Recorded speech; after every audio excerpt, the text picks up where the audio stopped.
Merci d'être venu. Merci surtout à Nathalie Kudler. C'est bien comme ça, de l'invitation et de l'équipe du PERL. J'ai eu grand plaisir à participer aux communications hier et aujourd'hui. Et nous allons revenir sur quelques points en commun que je pense que nous avons tous dans nos pratiques pédagogiques et nos intérêts de recherche. Donc nous allons, Cédric et moi, vous parler des technologies dans l'enseignement et pour la formation, des enseignants du supérieur en transition dans les projets Catapult et Shout for HE. Je commence déjà à avoir quelques regrets sur cet acronyme, Shout for HE, puisque ça ne semble pas être évident pour tout le monde. Mais de toute façon, on a choisi, on va s'en dire. Donc aujourd'hui, notre plan de communication, on va parler de l'accompagnement des enseignants de l'enseignement supérieur dans deux projets, vous l'avez compris, deux orientations différentes, la langue de spécialité et la pédagogie universitaire. Donc ces deux projets européens, Catapult et Shout for HE. Donc voilà, je te donne la parole. Donc, moi ça explose. C'est très bien, ça va vous extraire de la torpeur digestive, là, parce que je sens que c'est difficile cet après-midi. Donc, je vais d'abord présenter, parler de la formation des enseignants de langue de spécialité, au travers notamment du projet Catapult, et Shona, dans une deuxième partie, parlera plus précisément des pratiques pédagogiques à l'université, la pédagogie universitaire, à travers le projet Shout for HE. Donc en ce qui concerne les enseignants de langue de spécialité, comme vous le savez sans doute, les cours de langue de spécialité se sont multipliés ces dernières années, notamment dans l'enseignement supérieur, mais aussi dans la formation des adultes, des actifs en entreprise notamment. Et donc on aurait pu croire que cette multiplication des cours aurait conduit à un accroissement de l'offre de formation pour les enseignants de langue de spécialité. Il se trouve que quand on lit ce qui a été écrit sur le sujet, c'est pas vraiment le cas. Et donc la question à laquelle je vais essayer de répondre cet après-midi, dans cette première partie, c'est qu'en est-il réellement en France, qu'en est-il réellement en Europe, et en particulier au regard des compétences numériques. Est-ce qu'il y a une formation spécifique pour les enseignants de langue de spécialité? Donc tout d'abord, la littérature pointe, quand on s'intéresse à la formation des enseignants de langue de spécialité, la littérature pointe le peu de formations spécifiques qui sont proposées à ces enseignants. En France, c'est vrai, mais c'est vrai aussi au Royaume-Uni, aux États-Unis, comme vous le voyez. Alors vous allez me dire, Royaume-Uni, États-Unis, 97, les choses ont peut-être changé depuis. Eh bien, si on lit un petit peu ce qui a été écrit plus récemment, le même constat peut être tiré 20 ans plus tard, puisque, par exemple, Helen Bastürkman note en 2017 que c'est toujours le cas, qu'il y a un manque important de formation spécifique pour les enseignants de langue de spécialité. Alors, une des conséquences de ce manque de formation spécifique, c'est également le peu de publications qu'on peut trouver sur la formation des enseignants de langue de spécialité. Et on peut noter également l'absence quasi totale d'études empiriques sur ces formations, la formation des enseignants de langue de spécialité. Bastürkman, par exemple, en dénombre 3 uniquement dans une revue de la littérature qu'elle a faite très récemment, en 2017. Ce qui conduit certains chercheurs, comme Diane Belcher, par exemple, à dire que la communauté professionnelle que les enseignants de langue de spécialité connaissent la moins bien, c'est la leur. Puisqu'on connaît beaucoup de choses sur les comités professionnels en médecine, dans le droit, dans le domaine du droit, etc. Mais finalement, c'est la leur qu'ils connaissent la moins bien. Maintenant, quand on regarde la littérature qui a été publiée sur la question, on peut peut-être se dire qu'un intérêt plus marqué sur la question dans la littérature publiée en France et en langue française, si on regarde le nombre d'études qui ont été publiées ces dernières années, notamment sur cette question-là. En ce qui concerne la littérature en langue anglaise, on peut trouver quelques informations dispersées sur la formation des enseignants de langue de spécialité qu'on peut glaner dans des publications qui n'ont pas pour point focal spécifiquement la formation des enseignants de langue de spécialité, mais les langues de spécialité de manière plus globale. Il n'en demeure pas moins que les liens entre la langue de spécialité ou ISP, l'anglais de spécialité, et celui de la formation des enseignants est très rarement fait dans ces publications. Parmi les quelques informations qu'on peut glaner dans la littérature, notamment en langue anglaise, on peut noter que la formation des enseignants de langue de spécialité, dans un premier temps, se heurte à plusieurs difficultés potentielles. Alors, ces difficultés, quelles sont-elles? Tout d'abord, la première, c'est la généralisabilité, limitée d'une telle formation, pour une simple et bonne raison que les contextes d'enseignement, les publics, les genres, les discours spécialisés sont très situés et donc très variés et donc trop différents, diront certains chercheurs. D'où l'importance d'une formation qui soit ancrée, qui soit située, hein, quand on parle de langue de spécialité en particulier. Autre difficulté potentielle, c'est l'impossibilité absolue d'aborder toutes les variétés spécialisées d'une langue donnée, hein, en particulier en formation initiale. On voit mal comment en anglais on pourrait aborder toutes les spécialités possibles et imaginables. Et puis, il est à noter également que dans une carrière, un enseignant de langue de spécialité va sans doute être amené à être confronté à différents types de langues de spécialité, différentes spécialités dans la langue en tout cas. D'accord ? Dans une carrière, ça va évoluer au fil des postes, etc. Dernier problème potentiel qui est celui des approches qui sont adoptées pour la formation des enseignants de langue, mais des enseignants en partie, enfin, de manière plus globale, avec des approches qui sont fondées sur des modèles qui sont peu opérants, comme par exemple le modèle des sciences appliquées, auquel on va préférer un modèle dit du praticien réflexif, par exemple. Grosso modo, pour faire très rapidement, ce qu'on cherche à faire, ça n'est pas de donner des recettes aux enseignants qui vont pouvoir appliquer, mais plutôt de leur donner des clés pour avoir ce recul réflexif et qu'ils puissent analyser la situation eux-mêmes et prendre des décisions dans leur classe au niveau de l'enseignement. Donc, ce qui signifie une approche qui soit nourrie de la théorie, nourrie de la recherche. Voilà.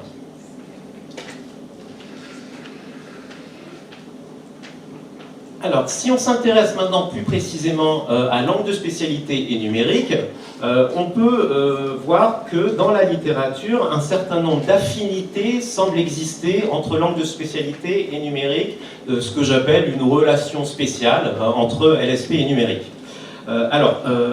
Cette relation spéciale, elle repose sur plusieurs éléments. Le premier d'entre eux étant les contextes d'enseignement qui sont très spécifiques et qui, au dire de nombreux chercheurs, offrent une liberté plus importante et permettent d'innover de manière un peu plus marquée. Ça, c'est le premier élément. Deuxième élément, ce sont des caractéristiques absolues qui sont liées aux contraintes institutionnelles de l'enseignement des langues de spécialité. Alors là, je pense par exemple à la taille des groupes, au volume horaire, au degré de motivation qui sont tels qu'on va peut-être se dire que la mise en place de cours en ligne ou de cours hybrides serait plus pertinente que par exemple avec des apprenants dans le second degré. De la même manière, le type d'apprenant, avec des niveaux de compétences et un degré d'autonomie qui est souvent plus avancé, hein, puisqu'on s'adresse plus à des étudiants de l'enseignement supérieur ou à des adultes en formation, conduit certains chercheurs à dire qu'ils auront une meilleure capacité à suivre des cours en non présentiel, donc à faire de l'hybride, à faire du en ligne. Et puis, dernier point, dernier élément, qui est les approches qui sont adoptées ou prônées pour l'enseignement des langues de spécialité, notamment celles qui consistent à recréer ou simuler des situations et tâches du monde réel, monde professionnel ou académique, qui peut bénéficier des affordances des outils et environnements numériques, comme le notent certains chercheurs. Alors justement, je m'arrête quelques instants là-dessus, sur les affordances des outils numériques pour l'enseignement des LSP. Les chercheurs qui s'y sont intéressés notent, par exemple, que les usages des outils numériques, ou de certains outils numériques en tout cas, semblent plus marqués dans l'enseignement-apprentissage de l'anglais de spécialité que dans l'enseignement de langue dite générale. Et j'insiste sur dite générale, on peut avoir un débat là-dessus. Je me réfère notamment à l'étude d'Achtestani et Stojkovic de 2015 qui ont passé en revue 55 études qui portent sur des contextes d'enseignement de langue de spécialité où du numérique est intégré. Et donc, qu'est-ce que ces auteurs ont pu montrer? Ils ont pu montrer que certains outils, tels que l'utilisation de CMS ou LMS, Learning Management Systems, ou des plateformes d'apprentissage, pour faire court. L'usage de corpus et l'usage de wiki sont beaucoup plus utilisés, sont beaucoup plus marqués, j'ai envie de dire, dans des situations d'enseignement-apprentissage de la langue de spécialité, avec des effets à différents niveaux. Donc, en ce qui concerne les plateformes de téléformation, ils ont noté, par exemple, dans les études qui sont passées en revue, un impact positif sur le développement de la compétence de compréhension orale en particulier. Pour l'utilisation de corpus, ils ont pu noter un impact positif sur le développement du vocabulaire spécialisé, des colocations et de manière un peu plus globale des compétences de communication académique. Et pour ce qui est des wikis, ils ont pu noter un impact positif sur tout ce qui touche à l'écriture collaborative ou au développement de la production écrite en contexte académique, pour faire un peu plus large. Les outils numériques sont aussi un moyen de répondre aux besoins des apprenants. Donc là, je me réfère à l'étude de Lee de 2017, par exemple, qui a pu montrer qu'à différents besoins identifiés correspondent différents outils qui ont des affordances particulièrement intéressantes dans ce cas-là. Donc par exemple, pour des compétences, des besoins en participation à une communauté professionnelle, elle a mis en avant le fait qu'utiliser les réseaux sociaux dans l'enseignement-apprentissage des langues de spécialité pourrait être positif. Voilà.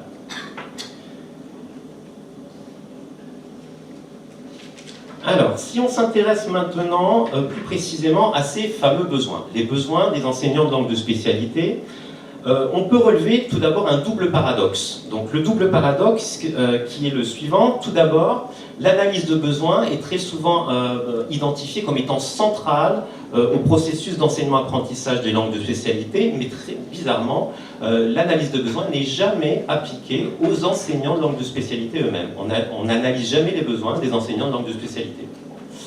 Deuxième élément du paradoxe est le fait que les besoins de formation spécifiques aux langues de spécialité ont été identifiés dès les années 80, mais que jusqu'à maintenant, il n'y a pas eu d'analyse fine de ces besoins. Donc on a identifié que les besoins sont spécifiques, mais on ne sait toujours pas quels sont ces besoins spécifiques. Dans les informations qu'on peut glaner dans la littérature, évidemment, différents auteurs mettent en avant différents types de besoins, donc des besoins qui vont de, par exemple, l'analyse de discours, en passant par l'histoire et le développement de la langue de spécialité, ou encore par la pédagogie, ou bien des choses comme la connaissance approfondie du domaine de spécialité, qui peut être quelque chose d'important pour certains auteurs, ou encore la connaissance des genres caractéristiques d'un domaine de spécialité particulier. Un élément qui semble être récurrent cependant, c'est la notion de teacher as researcher. Donc, qui veut dire très clairement que les enseignants de langue de spécialité sont très souvent amenés à aller au-delà de leur propre expertise en menant des recherches, par exemple pour la conception de ressources et de supports de cours, qui va les mener par exemple à conduire des analyses de besoins auprès de leurs apprenants, ou bien qui va les mener à faire de l'analyse de discours de genre spécialisé pour pouvoir mener à bien leur mission. D'autre part, les enseignants de langue de spécialité sont également de grands consommateurs, d'après les chercheurs, grands consommateurs des recherches publiées dans les revues spécialisées. Donc ça, c'est un point intéressant également. Alors, il faut quand même noter que, à quelques exceptions près, les travaux que je viens de mentionner ne sont pas fondés sur des études empiriques et reposent plutôt sur la propre conception ou l'expérience personnelle des auteurs. D'accord ? Les besoins des enseignants de langue de spécialité sont donc encore à ce jour assez peu étudiés et pas très clairement identifiés, et c'est précisément ce que nous avons cherché à faire dans le cadre du projet Catapulte, dont je vais vous dire deux mots maintenant. Alors, le projet Catapulte est alors déjà, Catapulte veut dire Computer Assisted Training and Platforms to Upskill LSP Teachers, donc c'est un acronyme, savant acronyme, comme vous le voyez. C'est un partenariat stratégique, une action 2 du programme Erasmus+, qui repose sur un consortium composé de 6 pays européens avec un objectif commun qui est celui de contribuer à renforcer la qualité de la formation continue des enseignants de langue de spécialité qui interviennent à la fois dans l'enseignement supérieur et dans le secteur de la formation des adultes. Alors, pour y parvenir, l'un des objectifs est de développer des supports de formation et des outils qui vont permettre de répondre à un double besoin. Donc le double besoin est celui de les former à l'enseignement des langues de spécialité, d'accord, et d'insister en particulier sur l'intégration des outils numériques à l'enseignement des langues de spécialité. C'est un ensemble de 5 productions intellectuelles qu'on appelle outputs dans le lingo européen. Donc les voici très rapidement. Donc tout d'abord un état des lieux qui nous a permis notamment de faire une analyse des besoins dont je vais parler dans un instant. Ensuite un référentiel commun de compétences des enseignants de langue de spécialité, puis des modules de formation sous la forme d'un MOOC, des outils qui vont être rassemblés sur une plateforme qui va permettre de fédérer les enseignants européens de langue de spécialité dans une communauté de pratique. Et enfin, un système de certification et d'accréditation des participants au MOOC. Voilà. Alors, je m'intéresse maintenant plus précisément sur l'analyse des besoins, donc qui fait partie de l'output 1, comme vous le comprenez, l'état des lieux. Donc, notre analyse de besoins repose sur deux types d'analyse. Tout d'abord, l'analyse d'offres d'emploi par des employeurs d'enseignants de langue de spécialité européens. Et puis, dans un deuxième temps, sur une enquête par questionnaire qui a été diffusée auprès de nombreux enseignants de langue de spécialité à l'échelle de l'Europe. Alors, pour les offres d'emploi, la question à laquelle on a voulu répondre, évidemment, c'est quelles compétences sont les plus recherchées par les employeurs d'enseignants de langue de spécialité. Pour l'enquête par questionnaire, quelle formation est-ce que les enseignants ont reçue et quels sont leurs besoins résiduels de formation? Quels besoins identifient-ils eux-mêmes? Les offres d'emploi étudiées sont au nombre de 93, elles ont été publiées sur des sites spécialisés et autres réseaux sociaux. L'enquête par questionnaire nous a donné un retour de 560 réponses. Donc c'est un questionnaire qui a été administré en 7 langues, les langues du projet, avec un tiers de questions ouvertes et 2 tiers de questions fermées et une période d'ouverture de 3 mois. Donc, les résultats de cette analyse des besoins. Donc, je commence par les éléments qu'on a pu extraire de l'analyse des offres d'emploi, comme vous le voyez à l'écran, donc les compétences souhaitées par les employeurs. Donc, vous voyez que assez clairement, tout à droite, l'élément le plus demandé par les employeurs est une expérience antérieure, parfois même dans le domaine de spécialité, c'est-à-dire, alors je vais un petit peu exagérer, mais on attend d'un enseignant un enseignant d'anglais de la médecine d'avoir été médecin, grosso modo. Ou parfois, on peut même demander un diplôme dans le domaine de spécialité, par exemple, demander une licence d'économie à quelqu'un qui va être amené à enseigner l'anglais de l'économie. Le deuxième élément le plus demandé, c'est la connaissance du domaine de spécialité, puisque ça apparaît dans 60% des annonces, avec les domaines de spécialité les plus représentés étant les affaires, donc business, le droit et la médecine. Troisième compétence la plus demandée, c'est la compétence à développer des supports de cours. Et la quatrième compétence, et c'est celle qui nous intéresse un peu particulièrement dans le cadre de ce colloque, ce sont les compétences numériques qui, comme vous le voyez à l'écran, en fait ont été catégorisées de 2 manières différentes par les employeurs. On a d'un côté les compétences numériques pour l'enseignement, c'est-à-dire ce que je dois être capable de faire dans la salle de classe avec mes apprenants, et puis les compétences numériques pour préparer mes cours et gérer l'ensemble du processus de formation. Maintenant, je m'intéresse aux réponses au questionnaire rapidement. Alors, en préambule, je mentionne le fait, mais vous le savez déjà, qu'on a eu 560 réponses, mais parmi ces 560 réponses, on a eu un très fort taux de réponse de la communauté française, donc merci à tous d'avoir répondu à ce questionnaire. Donc, qui est à peu près un tiers des réponses proviennent de France.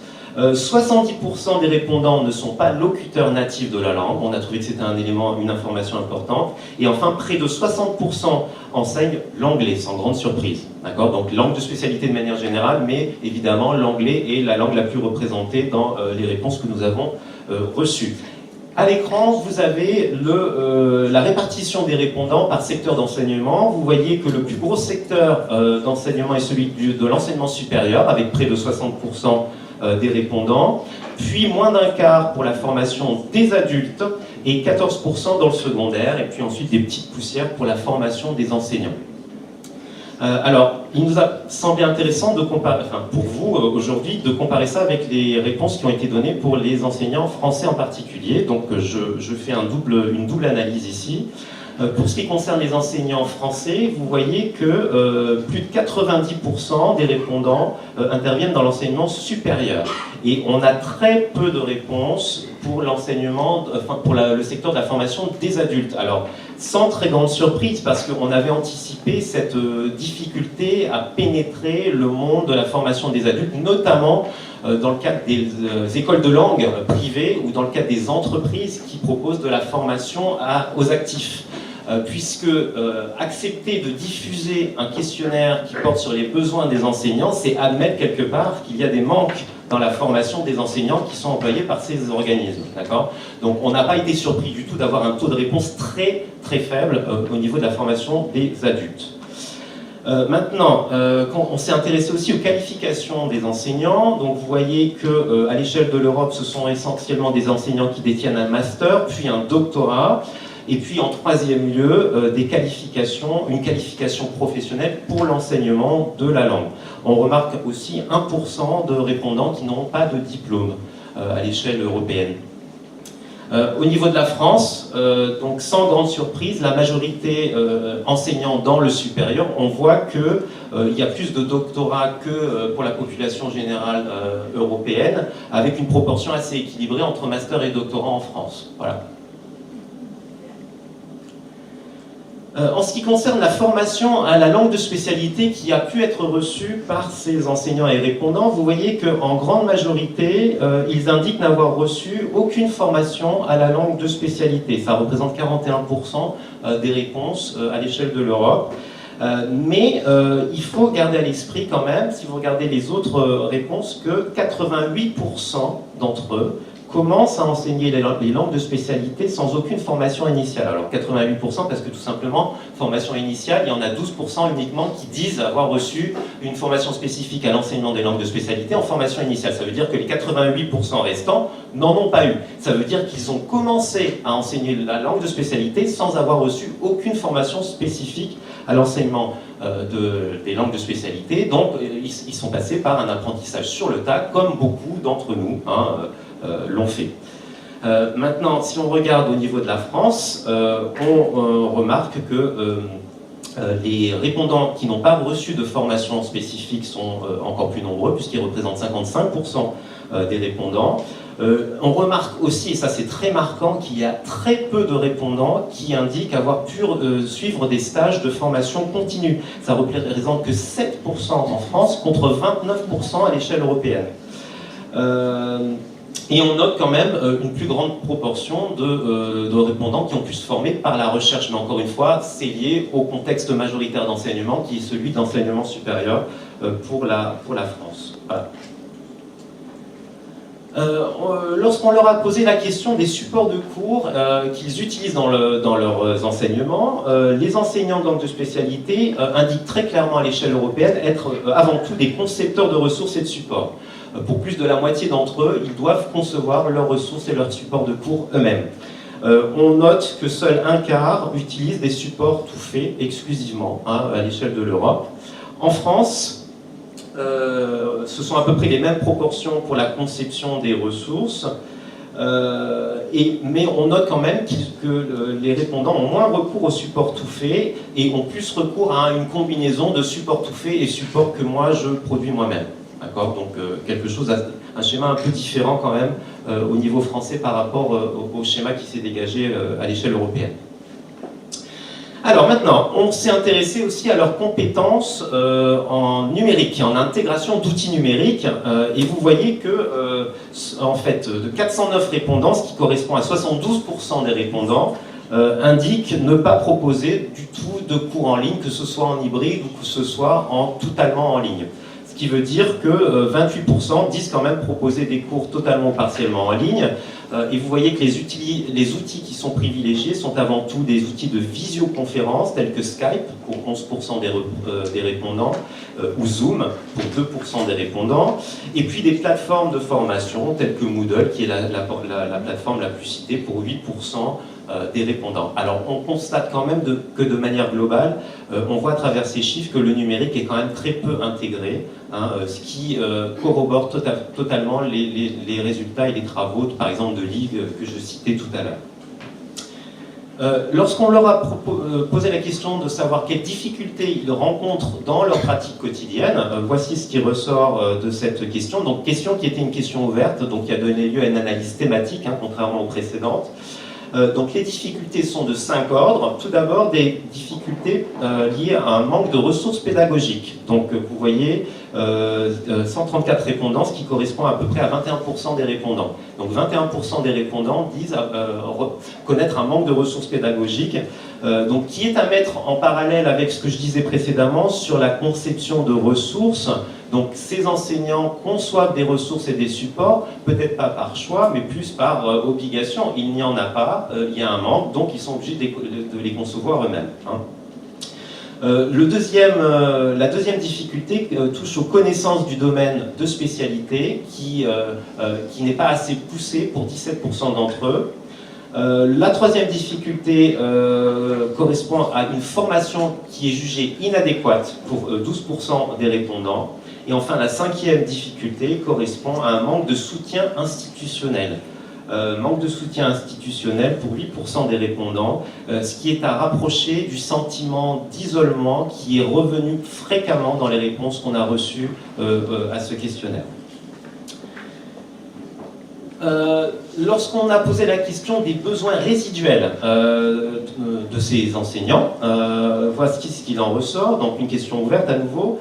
Donc plus d'un quart des répondants indiquent manquer de compétences pédagogiques et méthodologiques spécifiques pour enseigner les langues de spécialité. Ce qui rejoint un petit peu le deuxième besoin résiduel, qui est celui des connaissances et compétences pour l'adaptation de ressources et de supports à diverses spécialités. C'est un manque pour 90 répondants, c'est-à-dire à peu près 15% des répondants à l'enquête. Et enfin, les outils numériques, les compétences et les connaissances des outils numériques correspondent à 8% en fait, des besoins identifiés par les répondants. Donc on a posé la question des qualifications complémentaires souhaitées et vous voyez qu'en fait les répondants là n'ont pas vraiment bien compris la question puisqu'ils ont répondu un peu tout et n'importe quoi. On trouve ici un besoin de plus de formation continue, ok, donc qui peut être diplômante, qui peut donner un diplôme, on imagine. Ensuite on a trouvé en deuxième position plus de formation pédagogique ou méthodologique, ce qui est totalement en lien avec ce que je disais précédemment sur les besoins résiduels identifiés. Des besoins en termes de connaissance du domaine de spécialité et des besoins en termes de formation au numérique qui correspond pile poil à 8% comme dans la question précédente. Voilà. Alors justement, pour répondre de manière partielle à certains de ces besoins et notamment aux besoins exprimés en termes de numérique, Catapulte propose, ou va proposer dans les prochaines semaines, une formation à l'enseignement des LSP par le numérique et au numérique. Donc sur sa chaîne spéciale, la chaîne Catapulte de la plateforme de CIEN, qui est de Course Networking, qui est une plateforme d'enseignement en ligne qui est très novatrice. Donc si vous ne la connaissez pas, je vous conseille d'aller jeter un œil, vous allez tomber amoureux de cette plateforme. Donc pour des compétences qui sont issues du référentiel commun que nous avons mis en place dans le référentiel, 7 modules, une semaine, 3 niveaux d'engagement et les 3 premières saisons du MOOC seront totalement gratuites. Voilà.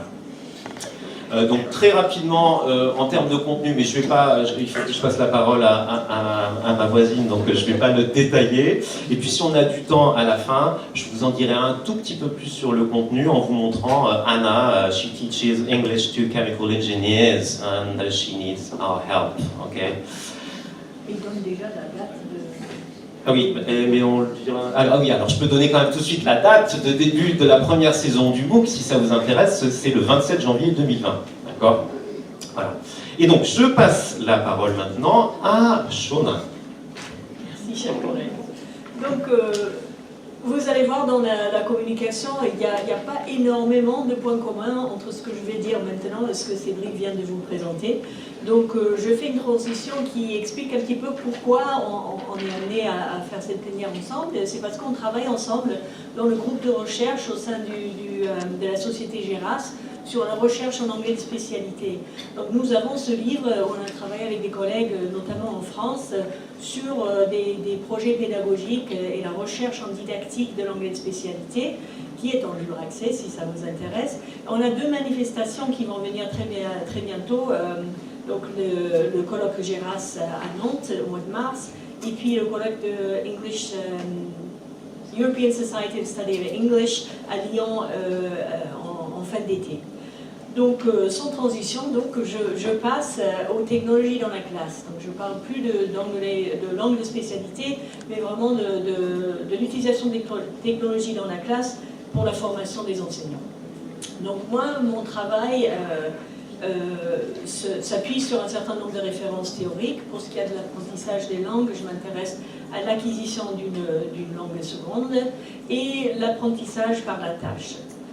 Pour ce qui est de l'enseignement, je me suis intéressée au sentiment d'auto-efficacité chez les enseignants, ainsi que des exemples de pratiques de classe, des technologies de classe.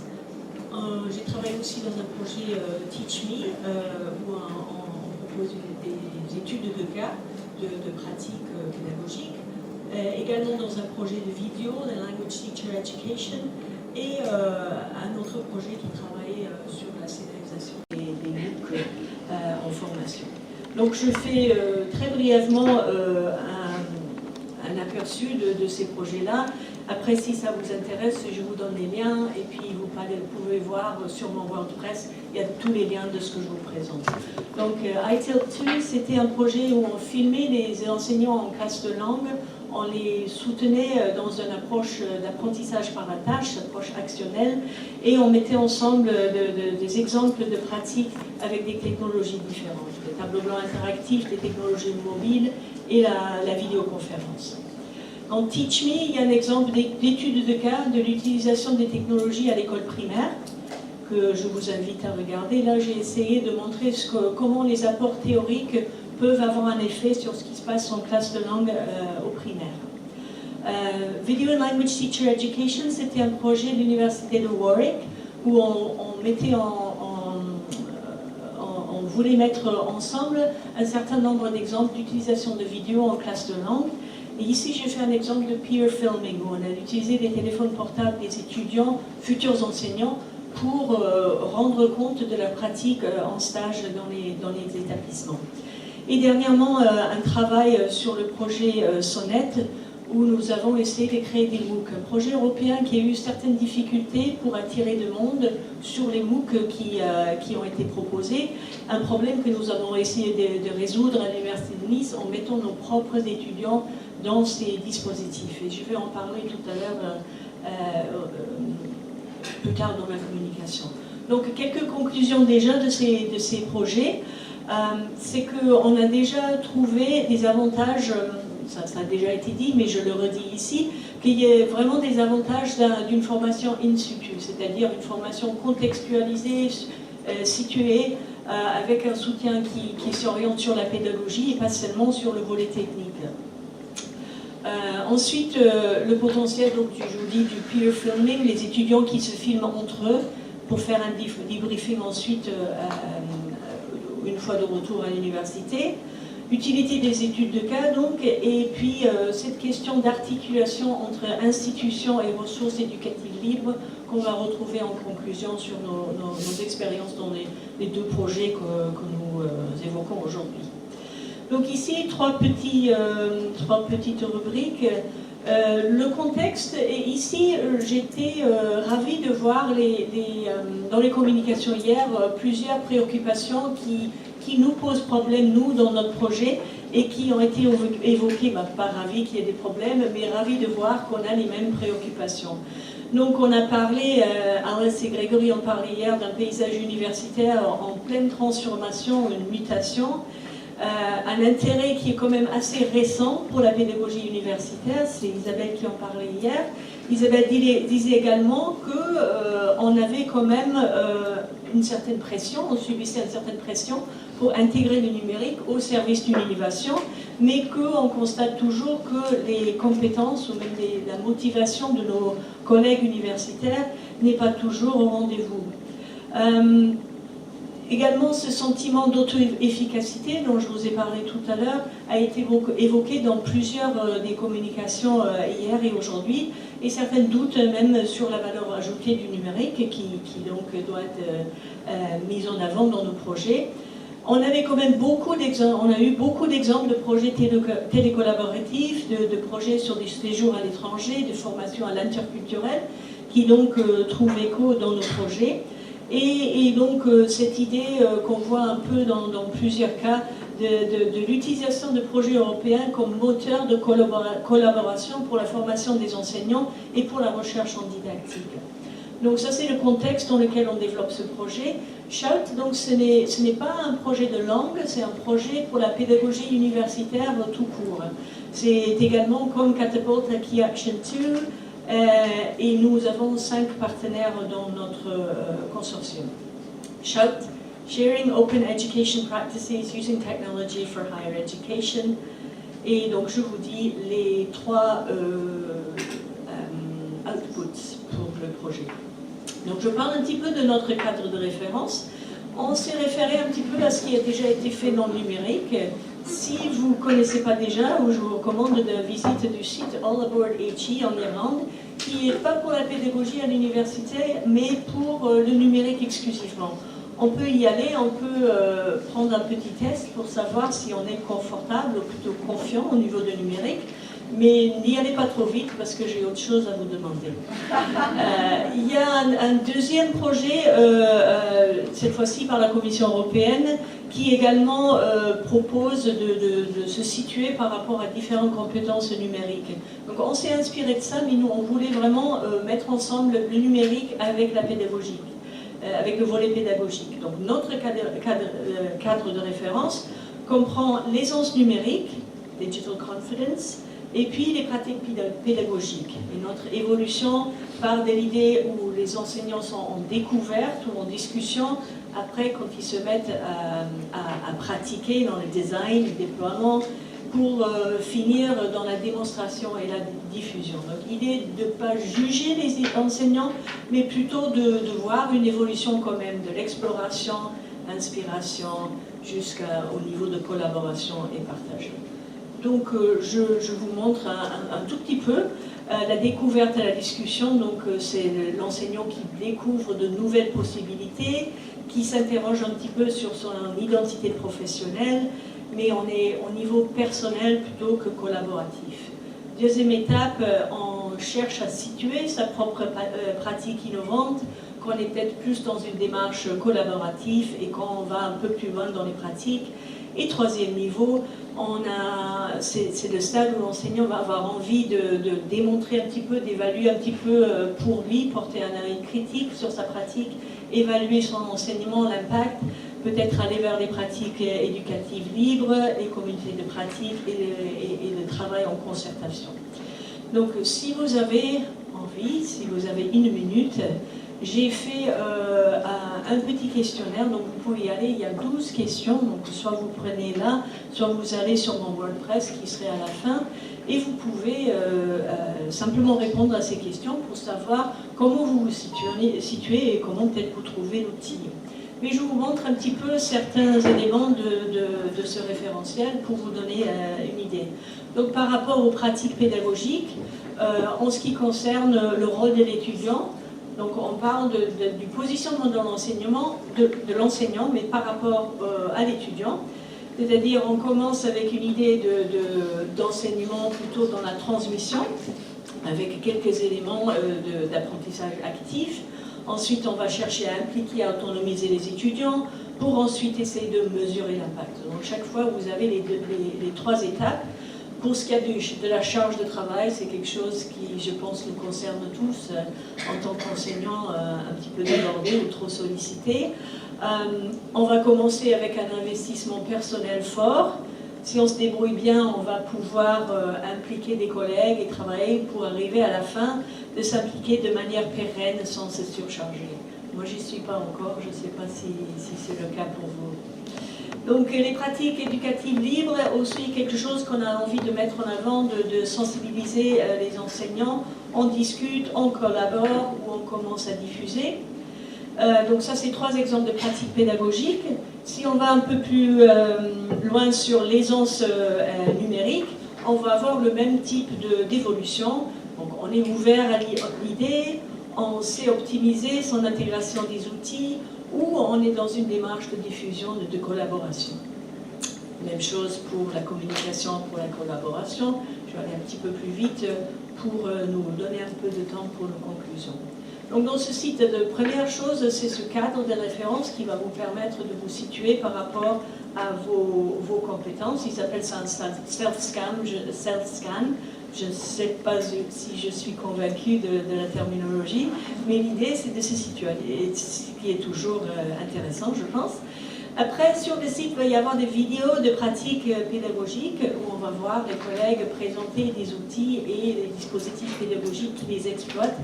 Et on va terminer avec des guides. Donc pour l'instant, nous sommes juste dans la phase où nous passons dans les travaux avec les collègues pour faire les enregistrements. Pour l'instant, on peut voir des collègues belges ont montré l'utilisation d'un outil d'enregistrement 360 degrés en classe pour la formation, un outil intéressant. Nos collègues en France à Bordeaux, que vous connaissez peut-être, ont travaillé sur l'utilisation de Paper Slide Video, donc une façon de faire parler les étudiants en ENSAD et pour faire développer leurs compétences de communication.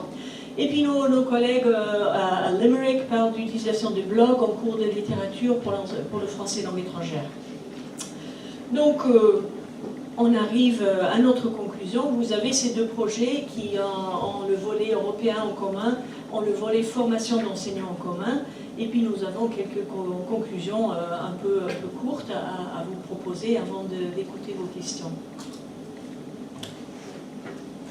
Donc en guise de conclusion, pour essayer de tirer les fils de ces 2 projets, ce qui nous a semblé être commun et important à ces 2 projets, c'est d'insister sur une formation numérique contextualisée in situ. Dans les 2 projets, c'est le cas, et ça a été mentionné tout à l'heure dans d'autres communications également. Le caractère situé contextualisé est fondamental pour le développement de ces compétences-là, mais pas uniquement évidemment. Il nous semble aussi important d'insister sur l'autopositionnement, la réflexion initiale de la personne en formation, de l'enseignant en formation, puis sur l'accréditation éventuelle de ce qui a été fait, développé, les compétences qui ont été développées dans le cadre d'une formation donnée, tout simplement pour s'assurer de l'articulation entre l'institutionnel et ce qui a été développé dans ce genre de projet, à savoir la plupart du temps des ressources et des pratiques éducatives libres. Parce que sans ce lien important entre institutionnel et ressources et pratiques développées dans ce genre de projet, les dispositifs développés ne sont jamais pérennes. À la fin du financement, ils meurent. Donc le moyen d'assurer cette pérennité, c'est toujours de se dire mais comment on peut l'intégrer à nos pratiques institutionnelles. Comment est-ce qu'on peut faire vivre ces ressources et ces pratiques pédagogiques au-delà de la vie du projet. Autre point qui nous a semblé très important, c'est que plutôt que de proposer un développement de compétences ou un développement même de formation à destination des enseignants qui serait hors sol ou qui serait imposé par l'institution ou par la hiérarchie, il nous semble qu'une démarche qui est proche des besoins des enseignants et des formateurs est la démarche à privilégier, comme ça a été fait dans les 2 projets. Voilà. Donc, nous vous remercions pour votre attention et nous vous écoutons. Nous sommes prêts à échanger avec vous et à écouter les questions que vous auriez à nous poser. Merci.